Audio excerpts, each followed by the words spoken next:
Hello, say hi to the people on YouTube. There you go. Greetings and salutations, my friend. This year is coming to its conclusion, and I've been thinking, you know what? I want to make a video on my top 5 favorite video games that have been released this year. Now keep in mind, this is a purely personal pick.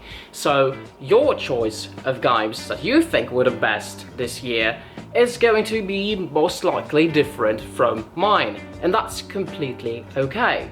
I'm just saying this because people tend to assume that whenever you have your own personal opinion or something, it absolutely must mean that it's objective truth, right? And that objective truth doesn't happen to align with your own personal opinion. So please feel free to share your own top 5 in the comment section. I would love to read them, and it's absolutely okay to disagree. However, if you choose to attack me for having my opinion, well, I choose not to interact with people who act like 5-year-olds. Number 5, Tekken 8. You, it's a good kitty. Yeah, I'm crazy about this cat. You know, Tekken 2 was one of the first games I ever played on PS1, and then when Tekken 3 came out, I absolutely loved it. Loved both of them, really. The music of Tekken 2, just absolutely amazing. And so I have this close, almost nostalgic connection to the Tekken series, and although the newer titles don't really have that same element of nostalgia, it's still something I'm always going to play. If a new Tekken game comes out, I'm playing it. One thing I really love about this game is that it's a good way to have some fun and entertain yourself without a dedication to the story. And as an adult, I don't necessarily have as much time to play video games as when I was younger, and video games seem to be getting longer and longer to complete. And so having this type of game where I can just jump in, have fun for 1 hour and stop and don't feel bad about not completing it, this is a perfect game for something like this. Now, there's not much depth to it really, it's just a fighting game. You pick a character and you fight against another character. Now what I really like about Tekken is actually the characters and the lore behind it more than the gameplay mechanics in those games. The decision to bring back Tekken Ball from Tekken 3 was one of the best decisions they could ever made. I'd say it's even more fun than regular fighting, and yes, Tekken Ball appeared in the Wii U version of Tekken Tag Tournament 2. However, I think that the mechanics of that one were broken as hell. It didn't have the same physics as the ones you see in Tekken 3 or now in Tekken 8. Besides, I'm not really a Wii or Nintendo person, so I don't really own any Nintendo consoles, just a PlayStation, so it's not easily accessible to me. Hello? Are you showing me your ass? Is my talking annoying you? Sorry about that. They feel like that too, you know. Oh, she just went to have some drink. That's lovely.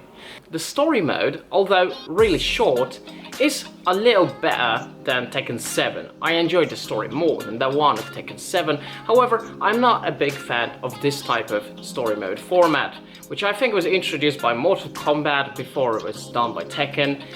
Honestly, it doesn't work for me. Just cutscenes with interactive parts when you fight, not really my kind of thing necessarily. I wish they added more of an adventure element to that. I really liked what they did with Tekken 6, and I really love the Devil Within mode in Tekken 5 or Tekken Force in 3 and 4. Do we have something like that in Tekken 7?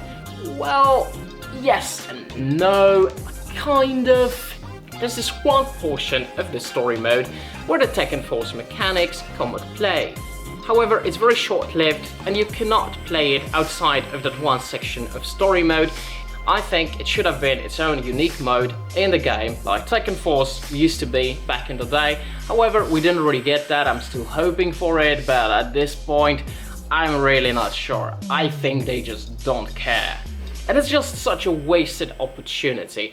For this reason, I cannot put this game any higher than number 5. Number 4, Rise of the Ronin. Now she's scratching. Hello. Now, this is the game that wasn't necessarily perfectly received by the critics by any means. Actually, a lot of the reviews of this game say it's a very mediocre game. Still, it is much better to actually try things for yourself rather than going by the reviews, because a lot of the time I have tried things that I liked that weren't well received, and a lot of the stuff people say is like the good shit I didn't like. I had a lot of fun with Rise of the Ronin, even though I never actually completed the game, as is the case for me. A lot of the times, really. I don't ever have time to complete games. I start them and I never finish because they require so much time. Part of the reason why I like Tekken. A big part of the charm of this game is its historical setting in the 18th century Japan. If you're interested in Japanese history, this might just be a game for you. And honestly, I think it's much better than Assassin's Creed Shadows is going to be. So if you're one of those people, like me, who are not going to play Assassin's Creed Shadows, but you would still like to play a game in Japanese setting, a historical game in that setting, please give Rise of Ronin a chance. Now, one of my favorite features in this game is gliding. It's really fun. I love to glide, I love to travel through the map in this way. And the map, speaking of the map, it's actually quite big, too big, and there's too much to do in this game. So if you're someone who is very obsessive about completing everything, but you do not have time to do that, it might be a little frustrating. However, you get to explore some Japanese cities like Kyoto and Yokohama. The combat in this game is just okay, really. It's nothing special, but it's not horrible either. And there are some fun activities in this game, such as this gliding minigame, or you can play a gambling dice game called Chohan, which all fans of the Like a Dragon or the Yakuza series will be familiar with.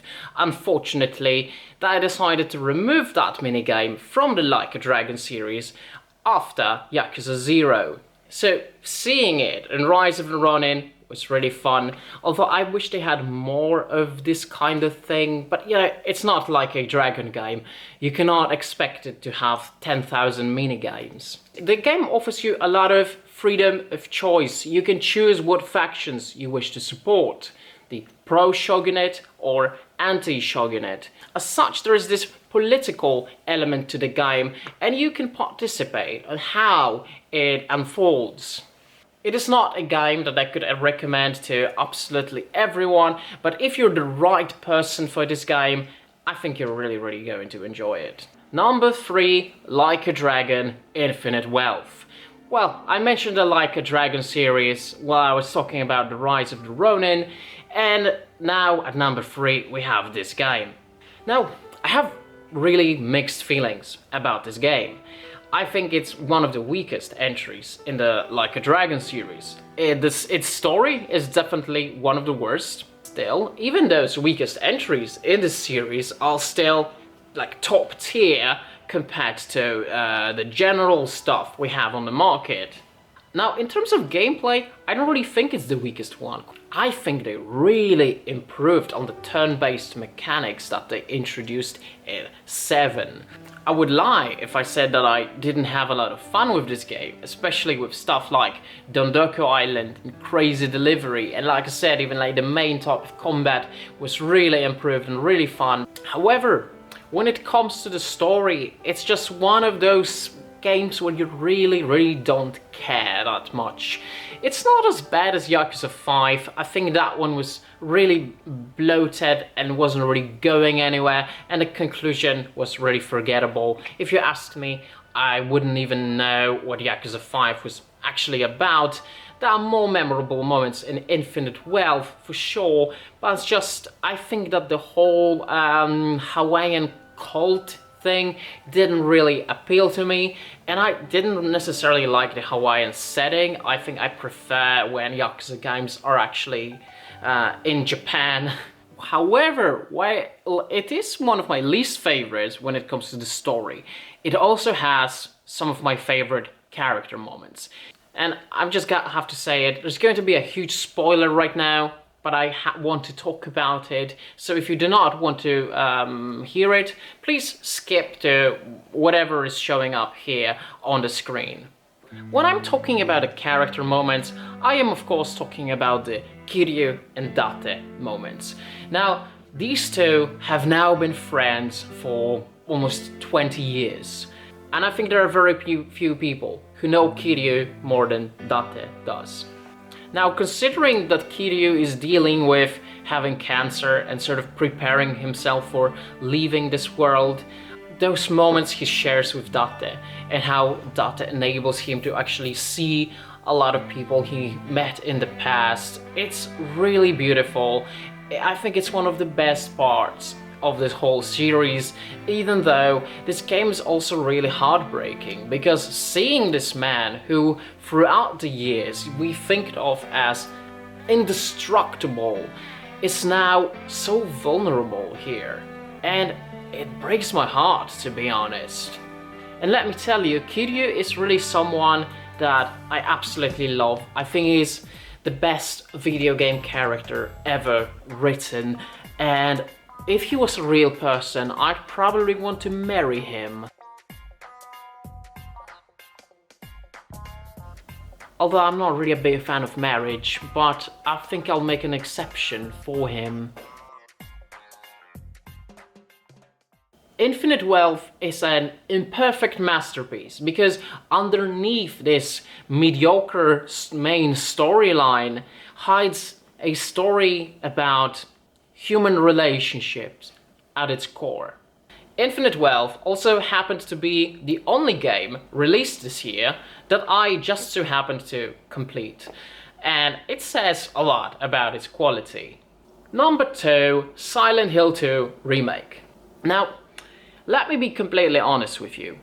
I haven't actually played this game. I haven't played Silent Hill 2 Remake. And you might be thinking, whoa. How can you rate a game if you haven't played it? How can you put it at number 2 if you haven't played it? Well, hear me out.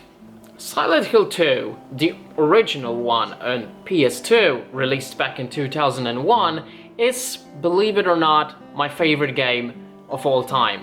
I breathe and eat this game. This game is literally all I need, and if I had to choose, if there was only one game to remain and all the others would disappear, the one game that I would want to keep would be Silent Hill 2. At first I was very skeptical towards this remake, as did most fans really. I was no different. And there are good reasons to be skeptical. First of all, a masterpiece like that is hard to remake because it takes a lot of work to live up to the standard of such a legend at this point. And the team that made this remake, well, let's say I wasn't a big fan of their previous games. However, when I saw some of the newest trailers, when I noticed that it has that feel of the original and it is true to the original, well, maybe not completely. I still think that when it comes to the mood, the atmosphere, the original is better. But I think it lives up to what the original game established. And I have actually seen my brother playing parts of this game, so it's not like I have zero experience with it. And I'm going to play it at some point, and perhaps after I play it, it might be number 1. And maybe after I have played it, it will be the number 1 on this list. But for now, it can only be number 2 if I haven't played it. But I know it's at least number 2 at this point without even playing it.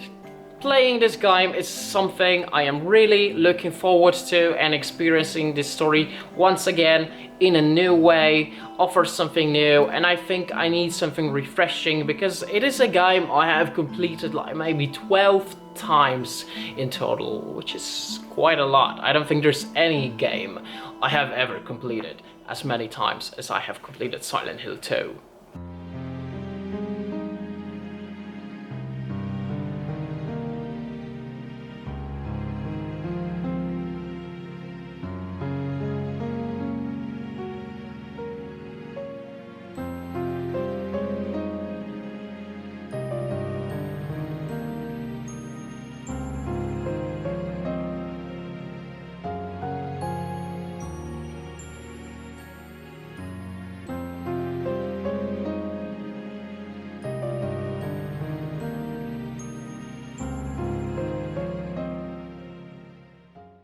Number 1, and this one too is a remake of a game that is nostalgic for me, and that is Final Fantasy VII Rebirth. I was super excited when the first part of this Final Fantasy VII remake dropped a few years ago, and of course I played it, I loved it. I love the original, I absolutely love the remake. At first I was disappointed it comes in 3 parts, but because it expands so much on the story, it adds to the characters, eventually I didn't really mind that. I liked what they were doing. And then Rebirth dropped, and I think that Rebirth is absolutely amazing. Of course it is partially because I think that the portion of the game, the original game that takes place after you leave Midgar, is really fun. That's when the game actually opens up, and so having a whole much longer game focusing only on that part sounds like a great idea. And like many games on this list, Rebirth is also something I haven't completed. I got to Costa del Sol and I was having a lot of fun. Unfortunately, it's hard for me to find time to play video games when I'm so focused on writing. I really love the part of the game where you get to free roam as either Tifa or Aerith in Costa del Sol. Of course, I was only playing as Tifa because I like Tifa more than Aerith. Sorry not sorry. The combat also seems more fun, and it seems that there's a more cooperation between the characters in the combat and can link their attacks. I think it's really cool. And there's just one thing I really have to talk about, which I think is even better than the main games, and that is a Queen's Blood card game. It's something you can really lose yourself in. However, the game can also feel a little bloated, especially if you have that completionist approach, and while I haven't played it long enough to experience that burnout, considering the length of the game and the side content there, I think if I continued playing it, I would probably experience that burnout at some point, which is the reason why perhaps after I play Silent Hill 2, that one will be my number 1. Thank you so much for watching, and like I said, feel free to drop your own personal ranking in the comments. Have a Merry Christmas and Happy New Year, and I'll see you in the next video. Ciao.